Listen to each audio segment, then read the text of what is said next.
In Chapter 11, we're going to discuss the cost of capital. And we are talking here about the overall cost of capital for the firm and then the cost of the various sources of capital that the firm utilizes. So the reason we're going to discuss this is that in corporate finance, meaning in our examination of the way corporations make financial decisions, corporate investments need to earn an anticipated return in the future. And in order to assess whether or not a return is sufficient, it's important that a company know an appropriate discount rate to use in finding the present value of those future cash flows. At a minimum, an investment needs to earn enough to meet this minimum acceptable return. There are a couple of concepts that we want to address here, but I'm going to jump ahead and give us a little preview here of the next slide, and then we'll go back for a minute. What we're looking at here is the weighted average cost of capital for a theoretical firm, Baker Corporation. Now, we've seen these various terms before. So for debt, the cost of debt is designated here with this little KD. The cost of preferred stock, K sub P. The cost of equity, K sub E. And in each case, we are given information about the cost of these sources of capital. And we learned in Chapter 10 how we might go about estimating these sources from debt, which is a yield to maturity, or from preferred stock or common stock using the no growth model, perpetuity for preferred stock, and perhaps a constant growth model method for common equity, although we might use some other method. We came up with ways of calculating these various costs. So each of these sources of capital for the firm, money we borrow or money we raise from shareholders, has a cost. But in order for the firm to make good decisions, they need to invest in projects that are funded in aggregate from all of these sources of capital. And so what we typically do is estimate a weighted average cost of capital, where each of these costs is multiplied by a weight. So in each case, we're multiplying by a weight, and that equals this number in column 3.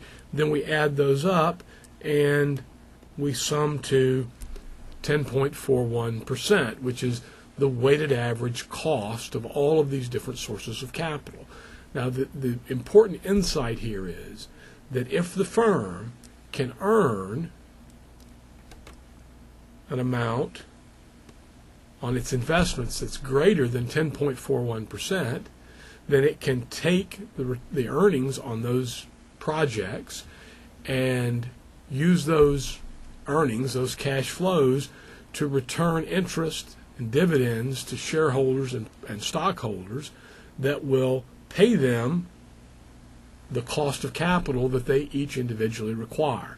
So in order for the firm to pay back all of the suppliers of capital, it needs to earn returns that earn a weighted average cost of capital, or at least the weighted average cost of capital. If they earn more, well, the shareholders, the owners of the company, enjoy those additional earnings. But the fundamental insight here is that the company is trying to earn an amount that takes into account all of the various sources of capital that it has, not just the source of debt or the source of equity. So let's go back one slide, and with that in mind, we've got a little foresight now as to what would be coming next.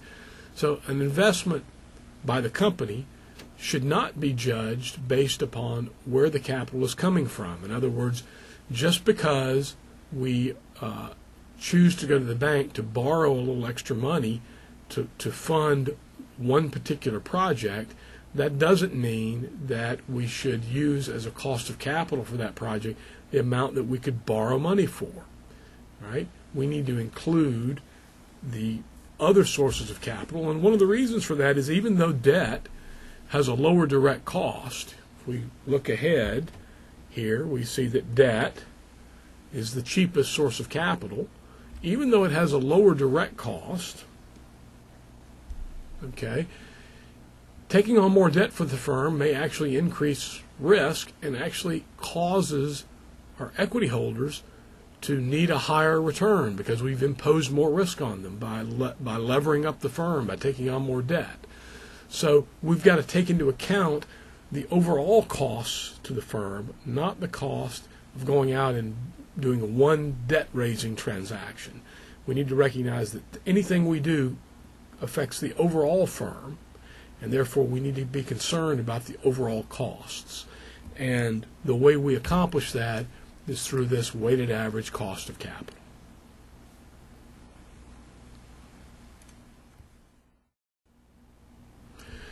The next few steps, the next few mini lectures that we have, we're going to talk about these various sources of capital, the various costs of capital calculations, and we're going to come back to calculating an overall weighted average cost of capital for the firm.